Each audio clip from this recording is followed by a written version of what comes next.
Fala pessoal, hoje vamos falar sobre Mortal Kombat, ou Mortal Kombat, como você preferir, a nova adaptação para os cinemas da famosa franquia de games de luta lançada lá no início dos anos 90. Por causa da pandemia, a produção foi lançada simultaneamente em alguns cinemas e na HBO Max. Dentro desta realidade, podemos dizer que deu certo. Foi o filme mais assistido nos primeiros dias de lançamento na plataforma de streaming, superando Mulher Maravilha 1984 e Godzilla vs Kong. Mas as opiniões sobre o longa definitivamente não são das melhores. Afinal, é esse desastre todo ou o pessoal está cobrando muito de algo que é sobre lutas entre figuras com poderes? Vamos comentar tudo, mas antes, já sabe, clica aqui, se inscreve no canal. Na trama, o imperador Shang Tsung envia o seu melhor guerreiro, Sub-Zero, para assassinar o lutador de MMA Cole Young. Temendo pela segurança de sua família, o atleta resolve confiar nos agentes Sonya Blade e Jax, e eles partem em busca do templo do Lord Raiden para serem treinados para um torneio ao lado dos maiores campeões da Terra. É inevitável não falar da adaptação de Mortal Kombat para os cinemas de 1995, dirigida por Paul W. Anderson. Sabemos bem que a prática de adaptar games para os cinemas nunca rendeu bons produtos, mas aquele Mortal Kombat é um ponto fora da curva, ocupando um lugar de carinho na memória afetiva dos fãs. A verdade é que o longa tem, sim, muitos defeitos, principalmente nos efeitos especiais e nas atuações, que não envelheceram nada bem. Ainda assim, era cheio de referências aos games que funcionaram bem na época. Quem curtia jogar, com certeza se divertiu assistindo. A ideia de um reboot claramente não era das mais seguras, e não à toa, a Warner Bros. Optou por um investimento apenas mediano para uma produção desse estilo, cerca de 50 milhões de dólares, além de um elenco e equipe de produção quase toda de desconhecidos. O resultado não é dos piores. Acontece que o cinema se renova com uma velocidade que muitos não percebem, e as fórmulas têm prazo de validade. Algo que deu certo lá nos anos 90 não necessariamente vai dar certo agora. Trazer referências ao produto original, suprimindo um roteiro péssimo, não garante uma aceitação massiva.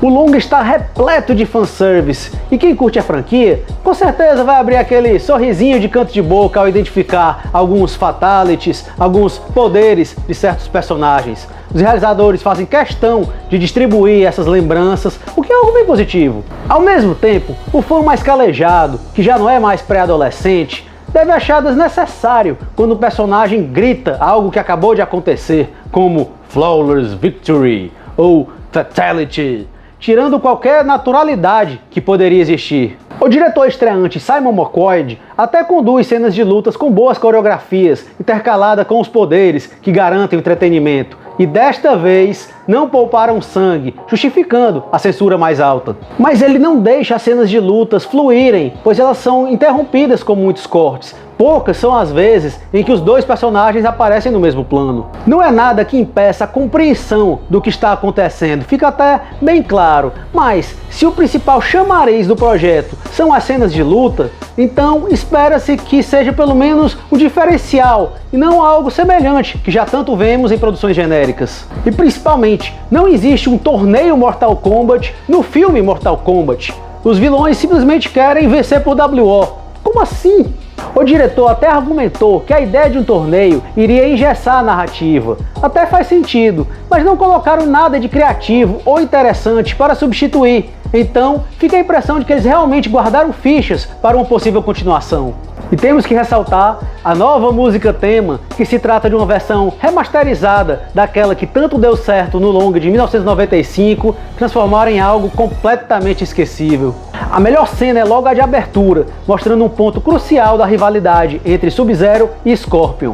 Tanto que, de maneira esperta, o estúdio liberou os 7 minutos iniciais antes do lançamento do longa. Eles tinham consciência que era a melhor carta deles para instigar a curiosidade. Temos ali boas coreografias de luta, aquela dose de violência que o fã de Mortal Kombat espera ver, dois bons atores em tela, casos do Joey Taslim, que vive o então Bi-Han, e o experiente Hiroyuki Sanada, que vive o então Hanzo, além daquele atrativo visual do Japão feudal. Mas no geral, o roteiro de Greg Russo e de Dave Callahan, esse último também escreveu o roteiro fraquíssimo de Mulher Maravilha 1984, foca em boa parte no desenvolvimento do protagonista Cole Young, que não ajuda a atrair o interesse. Entende-se a ideia dos produtores de trazer um personagem completamente inédito, colocando ele na pele do espectador, alguém diante de um mundo completamente novo que carece de explicação.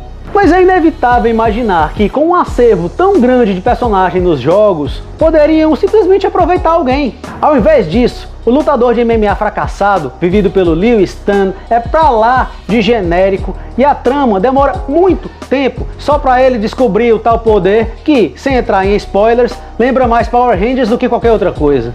Inclusive, o roteiro demora tentando explicar a origem dos poderes de alguns ali, narrativas que simplesmente não são interessantes. O segundo ato, o do treinamento, é arrastado a ponto de ficar enfadonho. Apenas não empolga ver a evolução dos braços metálicos do Jax, vivido pelo Mehcad Brooks. Inclusive, rende cenas bem toscas envolvendo isso. Da mesma forma, a persistência da Sonya Blade, vivida pela Jessica McNamee, em conseguir a tatuagem do Mortal Kombat, parece um tanto gratuita, pois o desfecho já sabemos como vai ser.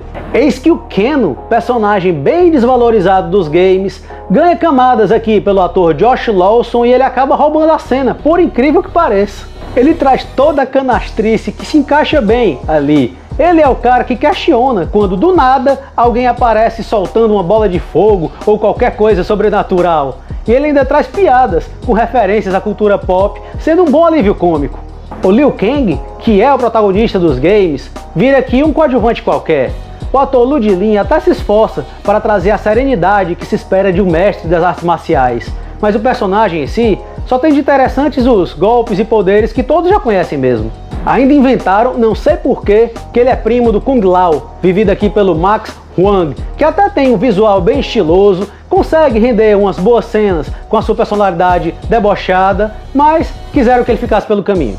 Os dois polares do bem e do mal, o Raiden, vivido pelo Tadanobu Asano, e o Shang Tsung, vivido pelo Shin Han, são tão descartáveis que bate saudade das suas versões de 95. Ali, o Christopher Lambert, por pior que ele tivesse, tinha o atrativo de ser o Highlander em cena. E o Cary Hiroyuki Tagawa, aquele sim era um vilão ameaçador. Para piorar, o time de vilões apela para personagens muito pouco atrativos, como o Reiko e a Nitara. Um dos melhores é o Kabal, mais pelo visual do que qualquer outra coisa. No fim das contas, a rivalidade entre os ninjas de fogo e gelo são o principal chamariz, garantem boas sequências e ainda tem um momento Deus Ex Machina no final que traz de volta a empolgação para quem já estava entediado. É pouco. Fica a impressão de que tinham muitas ideias, mas colocaram em práticas apenas algumas poucas, confiando na longevidade dessa nova franquia. Se resolverem investir e dar carta branca para os realizadores fazerem algo digno desses jogos violentos que já duram tantos anos, pode dar certo. Mas analisando só por esse, peca até nas lutas e aquele tão irregular Mortal Kombat de 1995 é uma diversão mais garantida. A nota deste? 5. Então é isso, pessoal, agradeço a audiência, se curtiram o vídeo, deem um like, se inscrevam no canal, peço que passem lá no blog Thiago na Tela para conferir o grande acervo de críticas e até a próxima. Valeu!